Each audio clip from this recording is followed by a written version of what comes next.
여러분과 인사하십니다. 웃으면서 삽시다. 또 한 번 웃으면서 살겠습니다.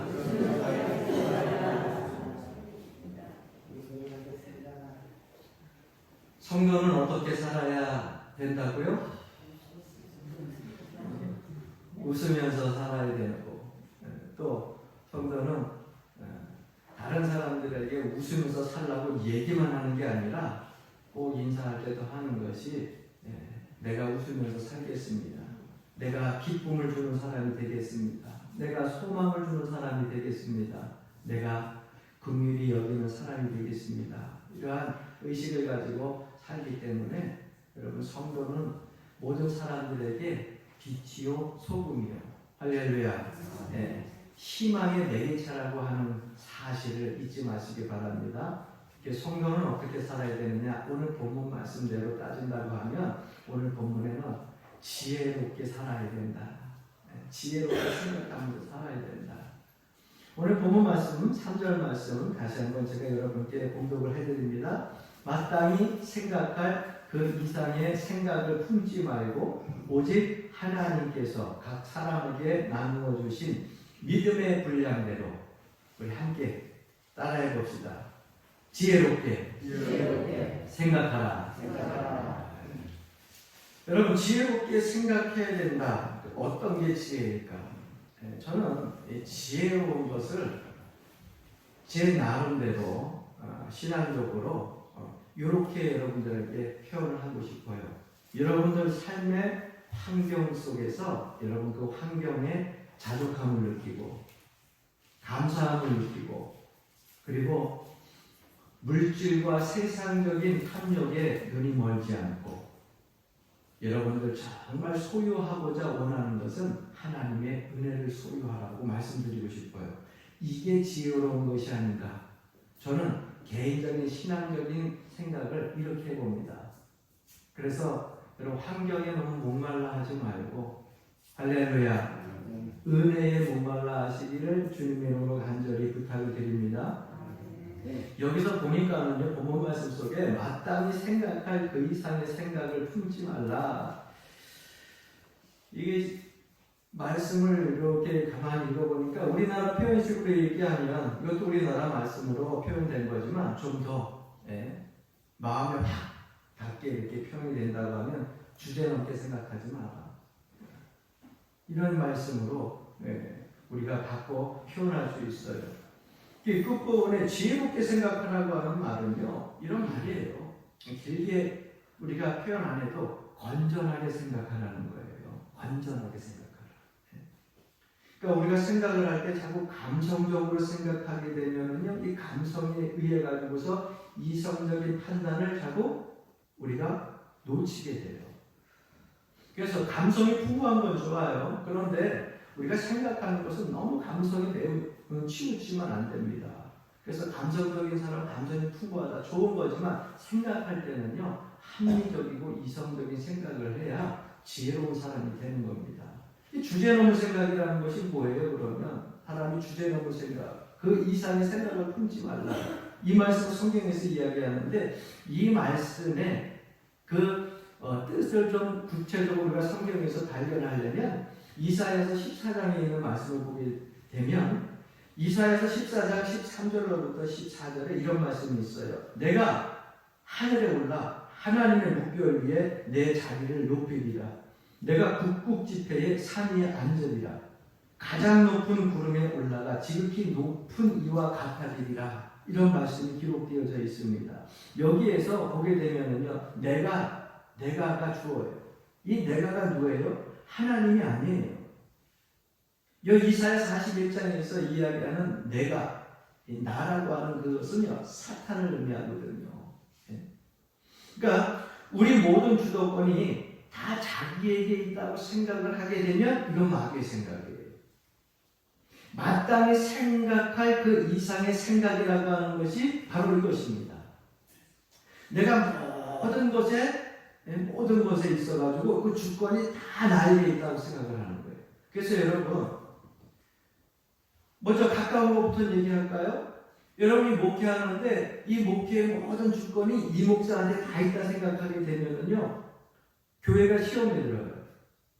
장로님 한 분에게 치우쳐도 마찬가지고, 권사님, 집사님들에게 치우쳐도 마찬가지고요. 또 목회자 중심 아닌 평신도 중심으로도만 그것이 온전히 치우쳐도요, 교회는 시험에 들게 돼 있어요. 누가 주권이 되어야 되느냐? 하나님이 주권이 되어야 돼요. 목회자나 또 여러분들 장로님, 권사님, 집사님은요, 이 시대에 하나님께서 맡겨주신 시대의 사명적인 그 역할들이 다른 것이지요. 주권자는 누구냐? 하나님이에요. 그런데 내가 주권자가 되게 되면 교회가 시험이 되기 시작하는 거예요. 그래서 마땅히 생각할 그 이상의 생각이 무엇이냐? 강팍한 생각이에요. 강팍한 생각. 강팍한 마음이에요. 죄성을 가진 사람들은 다 그런 생각을 갖고 있습니다. 그래서 하나님의 은혜를 받게 되면은 내가라고 하는 이 주어가 바뀌는 거예요. 내가 아니라 하나님께서.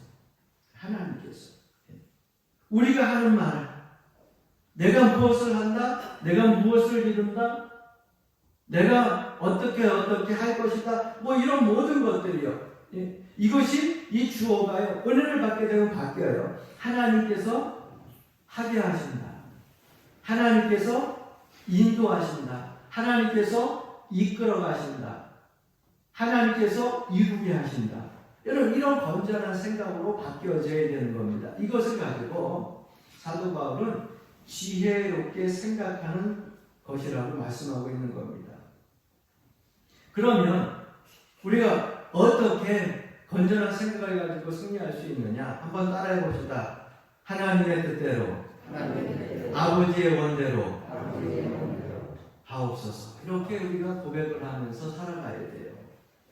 여러분, 자기 생각을 내려놓을 줄 아는 사람이 부드러운 마음을 가진 사람이에요. 여러분, 가정에서 부모나 부부나 자녀들이 같이 화목한 가정을 이루어가려면 어떻게 해야 돼요? 나를 내려놔야 돼요. 나를 내려놓지 않으면요, 부부도 화목해질 수가 없고요. 부모와 자녀 간에도 화목해질 수가 없어요. 결국 뭐예요? 나를 내려놓는다고 하는 것은 부드러운 마음이거든요. 생명이 있는 것은요, 부드러워요. 생명이 없는 것일수록 점점 굳어지고 딱딱해집니다. 오늘 우리 어린 아이 친구들이 안 보여요. 그런데 여러분, 종종 우리 어린 아이들이 이렇게 가끔 오게 되면 특히나 그 어렸을 때부터 자랐던 그 아이들이 너무 예쁘고 귀여워가지고요, 어른들이 하면서 그냥 이 손가락을, 고사리 같은 손가락을 만지면서 이름 불러가면서 아이고 그러다 걔네들이 한 번만 이렇게 웃어주면 근육이 풀린 건데 나를 보고 웃어줬다고 그렇게 기분 좋아하잖아요. 그래서 저는 어린 아이들이 오게 되면 안아주면 그렇게 기분이 좋아. 왜? 아이들 손도 부드럽고 그 아이들 끌어안으면은요, 그 모든 그 살결이 다 부드러워. 얼마나 참 편하죠. 그래서 어떨 때는요, 아이들을 끌어안게 되면은 내가 아이들을 위로하는 것 같은데 어른들이 위로를 받는다니까요. 그래서 제가 종종 얘기를 하잖아요. 아니, 목사님 주책이네.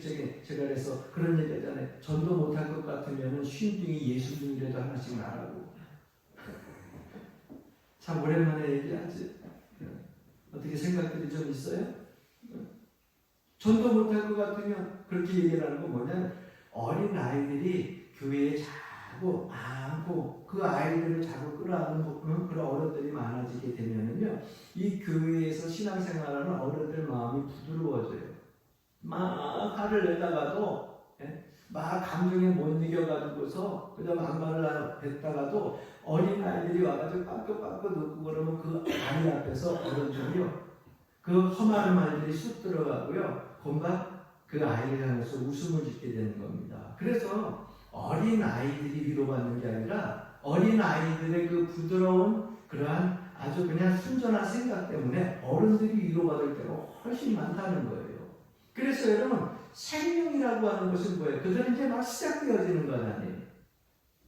죄송한 얘기지만 여러분, 우리 권사님들 7, 80은 어떻게 돼요? 생명이 있지만 어떻게 점점점 쇠퇴해져 가는 거잖아. 예? 이쪽이 시작점이 생명점이고 이쪽이 끝점이라고 하면은 아이들은 시작점에서 이제 얼마 출발을 안 했지만은 예? 우리는 좀 안타까운 마음이지만 달려오고 달려와가지고서 이제 인생이 끝날 때를 바라보면서 가고 있는 것 아니에요. 황혼에 예? 걸쳐있는 삶을 사는 것 아니에요. 그러니까 여러분 보십시오. 오늘 아침에도 제가 잠깐 나가보지만 주일날 요즘에는요 제가 설교 준비하다가 좀 일찍 끝나면 빨리 나가가지고서 우리 권사 집사님들 누구 오나 기다려요. 예. 탕자를 기다리는 아버지처럼. 그러니 우리 주님은 얼마나 이 시간 여러분들을 기다리겠어요. 근데 왜 기다리는 줄 아세요? 오늘 좀 건강 상태가 어떤가 체크 좀 하려고. 그래서 보게 되면은 이전에 여러분들 그냥 쌩쌩하게 그냥 달려와가지고서 목사님 안녕하세요. 그래서 막 힘있게 그렇게 들어가던 권사님들이 어느 순간 세월이 이렇게 가다 보니까는요 다리가 굳어가지고 허리가 또 굳고 그래가지고 이 몸 자체가 어떻게 점점점 굳으니까 뻣뻣해지니까 걸어 들어오는 것도 자전거 타고 오는 것도 보면 옛날처럼 쌩쌩쌩 못 다녀 느릿느릿 오게 되는 거예요. 왜? 우리의 생명 그만큼 썼거든요. 이만큼 썼어요. 그래서 쓴 것만큼 점점점 우리의 생명이 끝날 날이 주님 앞에 설 날이 가까워지니까 어떻게 돼요? 자꾸 몸도 굳어지는 거예요.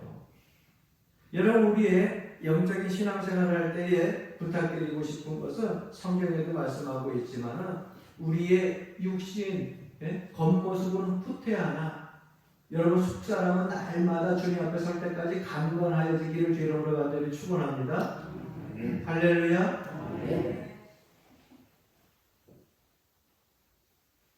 나를 보면 졸려.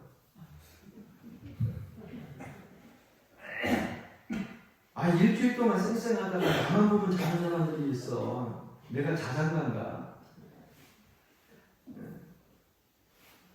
이 20분 동안 여러분들이 하나님 말씀을 듣고 생명의 말씀이 여러분들 심령 속에 씨앗이 떨어져야 부드러워져요. 할렐루야. 네. 그래서 제가 그러잖아요. 자꾸 바닥 보지 말고 하늘을 보라고. 제가 제일 기쁜 시간, 예배 시간 중에 기쁜 시간이 이 설교 시간이고 두 번째로 기쁜 시간이 어떤 시간이냐면 찬양하는 시간이야. 손 올리고. 우리 천장의 하늘을 보게 되면 너무 아름다워가지고 볼 때마다 나는 은혜가 되고. 왜냐하면 나는 지난 3년 동안의 일들이 계속 매번마다 찬양할 때마다 이게 스토리가 필름처럼 돌아가거든요. 그래서 처음에는 이 손 높아서 찬양할 때 제가 많이 울었잖아요. 근데 지금도 가끔 울고 이게 너무너무 아름다운 성전에서. 근데 바닥을 보게 되면 자꾸 아래 것, 땅의 것을 여러분들 보게 되거든요. 그러니까 자꾸 위를 봐야. 그래서 감개상이 여러분들보다 위에 있는 거야. 위를 보라고. 할렐루야. 나하고 언제 눈동자 마주칠 거야, 원사님. 예배 시간에 눈동자 마주쳐서 스파크가 일어나야 하나님의 은혜를 받게 되는 거야. 할렐루야. 왜 그런 줄 아세요? 부드러운 마음이 생기니까. 그런데 여러분 보세요. 아무리 내가 사랑하는 남편이고 아내라 또 자녀고 부모라 할지라도요. 죽으면 어떻게 돼요? 몇 시간 안 돼서 딱딱하게 굳잖아요. 그렇죠? 그래서 손가락이 구부러져 있으면 손가락 미리미리 펴놓고요. 오랜 시간 동안 내밀면 나중에 여러분 이거 안 펴져. 그래서 사람 죽게 되면요 점점 차가워지고 딱딱해지고 아무리 사랑했던 남편이고 아무리 사랑했던 아내라고 할지라도 여러분 그거 내 아내라고 평생 나 죽을 때까지 끼고 살 수 있어요? 아니에요. 생명이 끝나는 그 순간 딱딱해지고 차가워지는 그 순간이요 며칠 지나게 되면은요 무서워. 왜? 생명이 없고 딱딱하고 차갑기 때문에. 우리의 마음도 마찬가지입니다.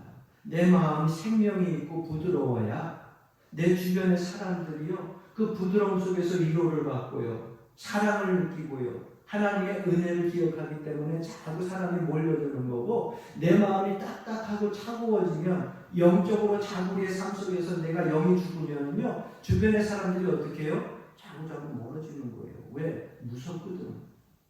은혜 잘 받았다가 믿음 생활 잘하다가 하나님의 사랑 때문에 기쁨으로 신앙생활 하다가 아무아무개 집사님만 만나면 시험 들어. 아무아무 교사님만 만나면 시험 들어. 왜? 그 마음이 딱딱하고 차가우니까. 저는 우리 교회 성도님들이 마음이 부드러운 사람들이 되어져서 여러분 주변에 더욱더 많은 사람들이 함께하기를 주 이름으로 간절히 축원합니다. 하나님의 은혜가 임하지 않으면 죄성을 가진 인간의 마음은 굳을 수밖에 없고요. 딱딱해지는 거예요. 그래서 예수님도 그런 고백을 하잖아요. 마가복음 14장 36절 말씀 보게 되면 아바 아버지여 아버지께서는 모든 것이 가능하오니 이 잔을 내게서 옮기시옵소서. 그 다음이 중요해요. 자기 고집 생각하지 않고 하나님 생각, 아버지의 생각을 받아들이시고서 그대로 하나님의 뜻대로 하라고 고백을 합니다. 그러나 나의 원대로 마옵시고 아버지의 원대로 하옵소서. 여러분, 이게 부드러운 마음이에요. 이게 은혜를 받은 사람의 마음입니다. 그래서 우리가 신앙생활을 할 때 그렇게 신앙생활을 하라고 주님께서도 그렇게 사셨고, 또 목회자들을 통하여서 하나님의 말씀을 선포하는데도 우리 성도들 가끔가다 그렇게 얘기하죠. 목사님, 그러면 부드러운 마음을 가지고 살다 보니까 사람들이요 너무 강박해가지고 나는 먹고 살 수가 없어요. 사람이 떡으로만 살 수 없다고 하는데 떡으로만 살 수 있어요. 이렇게 얘기하는 분들이요 가끔 속상해서 하는 얘기겠죠. 그렇게 얘기하는 분들이 있어요.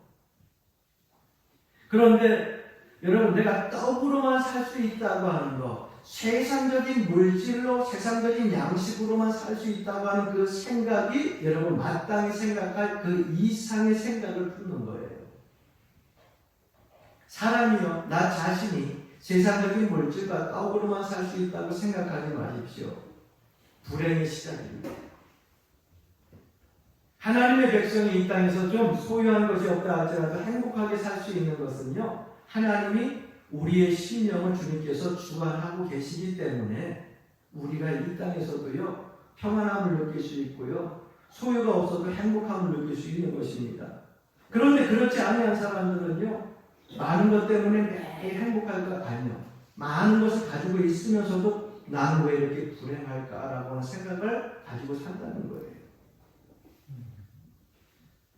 사실 여러분들 사는 데 있어서 그렇게 많은 게 필요한 게 아니더라고요. 제가 아침에 새벽 예배가 끝나게 되면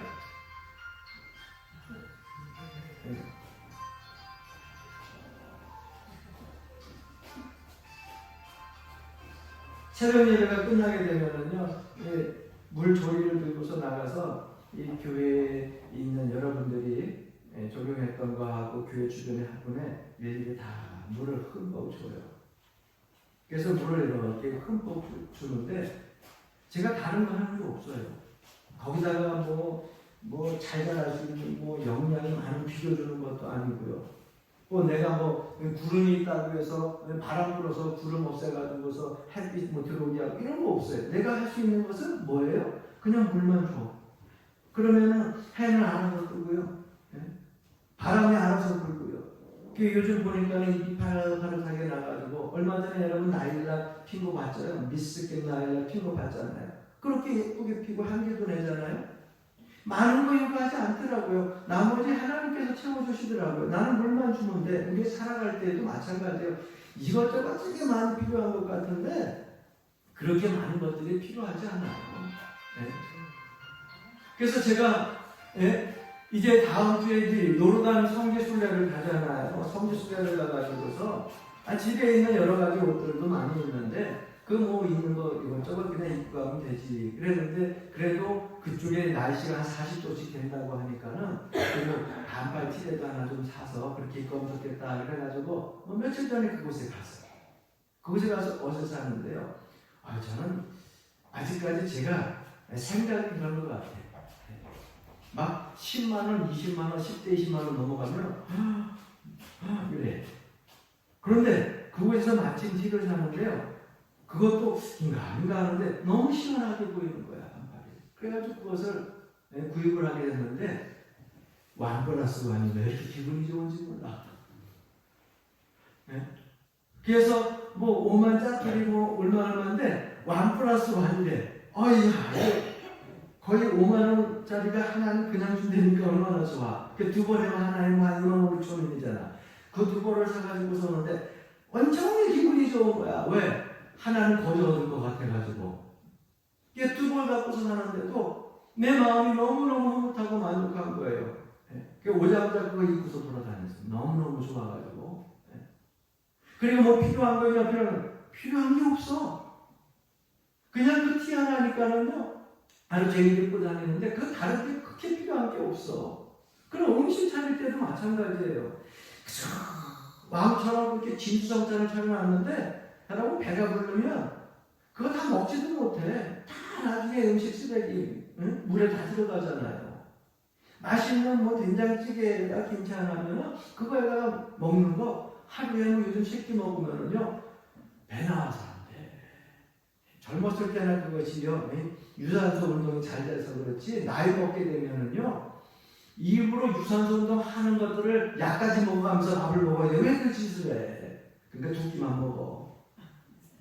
두 끼가 좀 먹었는데도 자꾸 배 나오면 한 끼만 먹어. 안 주고 괜찮아.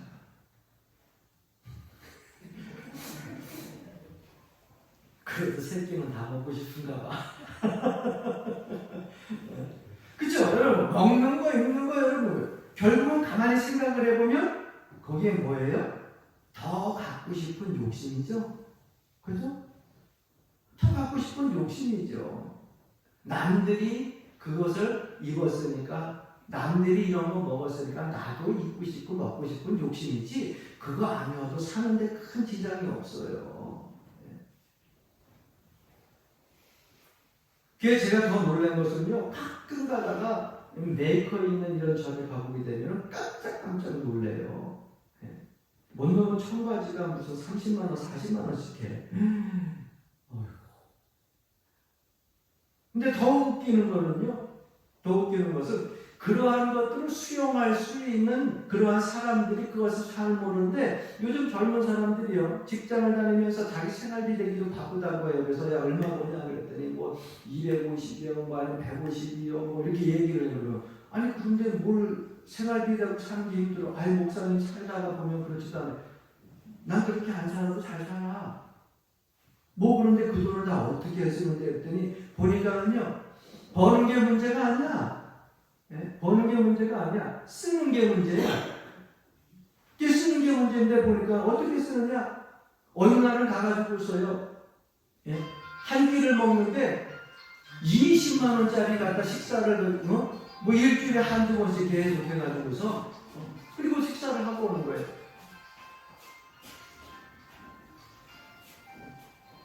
그 20만원씩 식사를 하고 그리고 또 어느 때는 가가지고서요 남들이 입는 거하고 저런 몇십만 원씩 그냥 옷을 입고서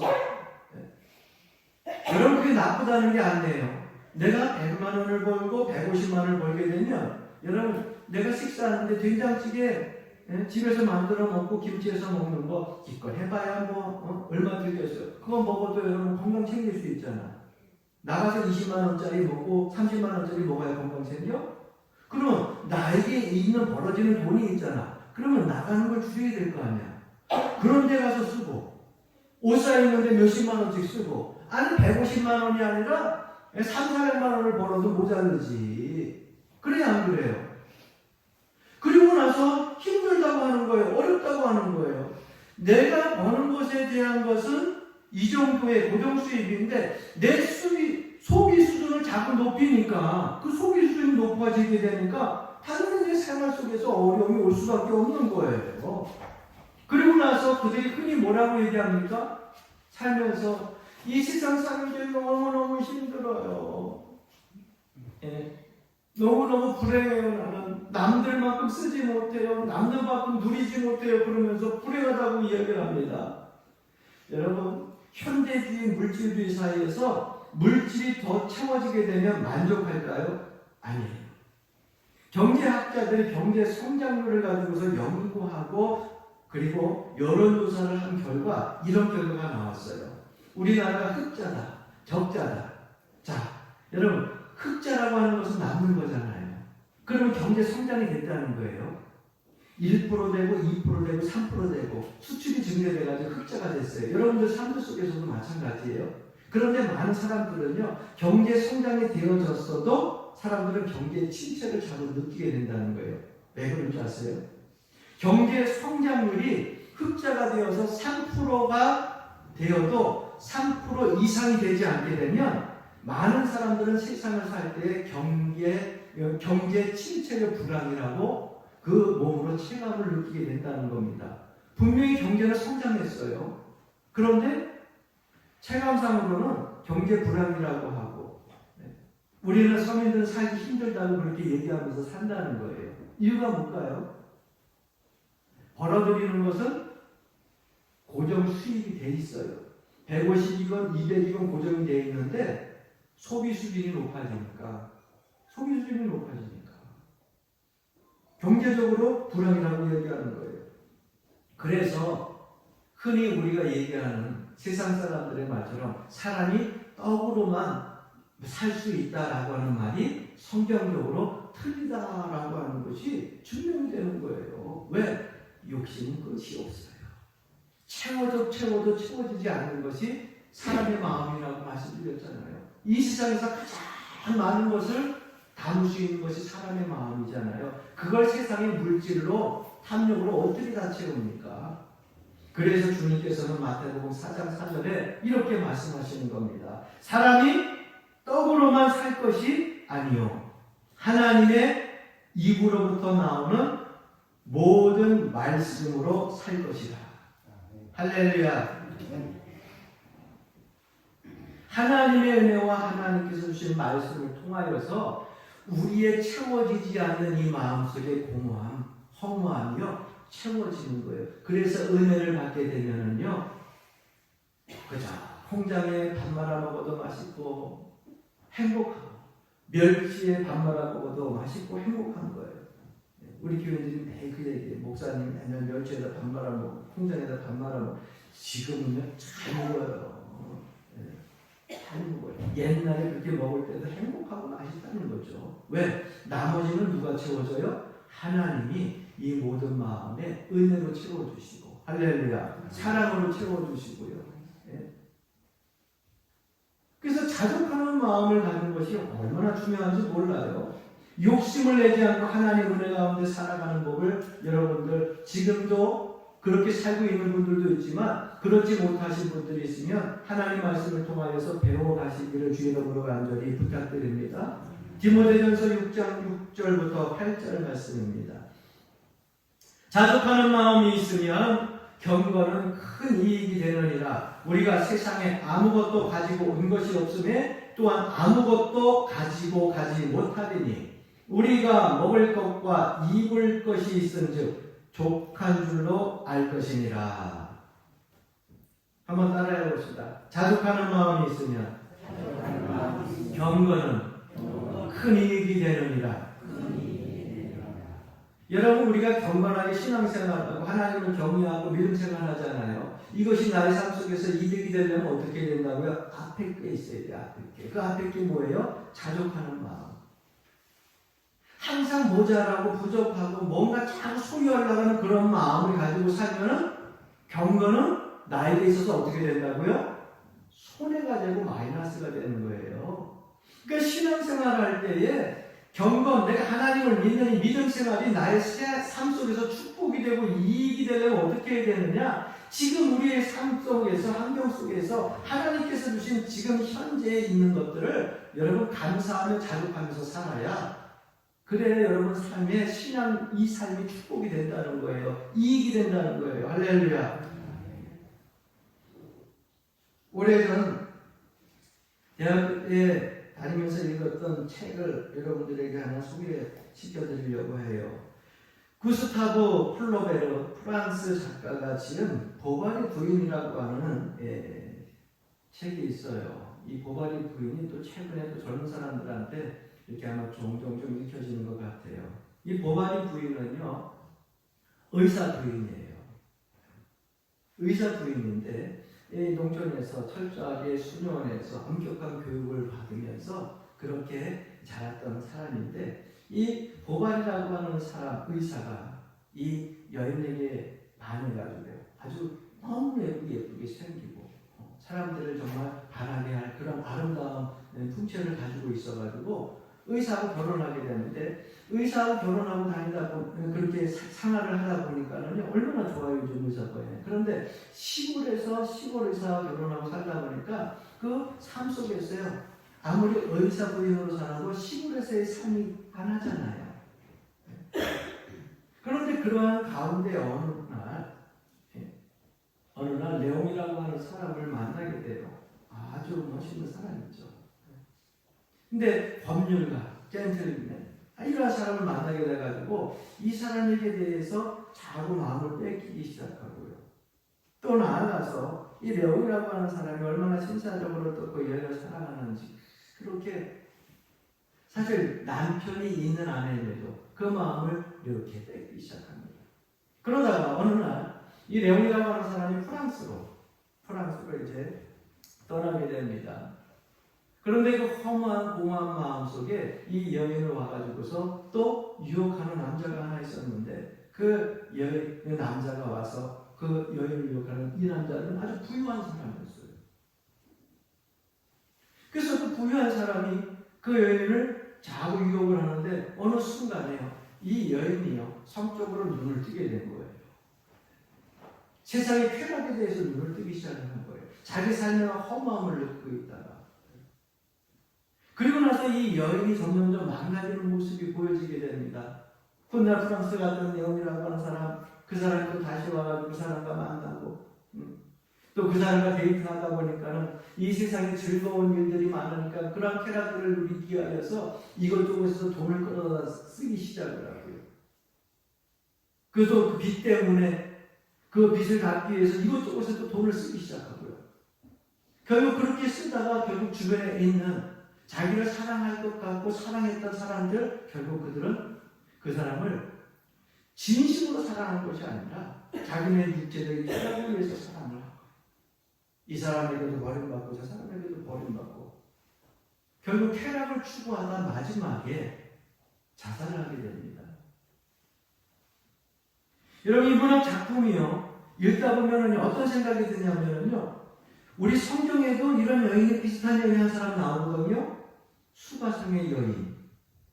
이 수가성의 여인이 여러분 세상 삶을 그렇게 살아왔어요. 지금 있는 남편도 다섯 남편이 있지만 지금 있는 남편도 자기 남편이 아니라 어떤 삶을 살았는지 지금 다섯 남편을 지났는데 지금 있는 남편도 자기 남편이 아니라고 하니까 어떤 삶을 살았는지 우리가 대충 짐작을 하잖아요. 그런데 그가 그 허무한 마음과 세상 살면서 누렸던 모든 쾌락들로 자기의 삶의 만족을 누리려고 했지만 누리지 못했어요. 그런데 그 넓은 마음에 누가 들어왔어요? 예수 그리스도가 들어왔잖아요. 우물가의 여인처럼 난 구했는데 헛되고 헛된 것들을 그때 누구를 만났느냐? 예수 그리스도를 만나고 주님께서 그 마음에 진짜 그 넓고 수없이 많은 것들을 담을 수 있는 모자란 그 마음에 예수 그리스도의 은혜와 사랑이 담겨졌을 때 이 여인은요 자기가 짊어지고 왔던 무당아리 다 내버리고 그곳으로 뛰어내려가서 예수 그리스도를 만났다고 그 남은 일평생들을 누구 증거하다가 예수 그리스도 증거하다가 하나님 앞에 갔다고 하는 사실이에요. 여러분 우리가 환경에서 자족하려고 하면 결코 자족할 수 없어요. 환경에 목말라 하지 말고 은혜에 목말라 하는 사람이 되시기를 바랍니다. 할렐루야. 오늘 이 로마서 12장 1절로부터 3절까지 말씀 중에 특별히 이 3절 말씀의 끝부분에 지혜롭게 생각하라 라고 하는 말씀이 있는데 이 지혜로운 것 어떤 생각이냐? 하나님의 은혜를 사모하고 그 은혜를 가지고 여러분들 삶을 살아가라고 하는 거예요. 그래야 내 삶 속에서 채워지지 않았던 것들이 채워지는 거예요. 여러분들의 그 비어졌던 그 허무한 공허한 마음들이 예수 그리스도의 사랑으로 가득 채워지고 하나님의 말씀으로 가득 채워져서 여러분들 삶, 이 후반기 인생이 소망이 있고 기쁨이 있고 지혜가 있고 행복한 놀라운 축복의 삶이 되기를 주님의 이름으로 간절히 축원합니다. 아멘.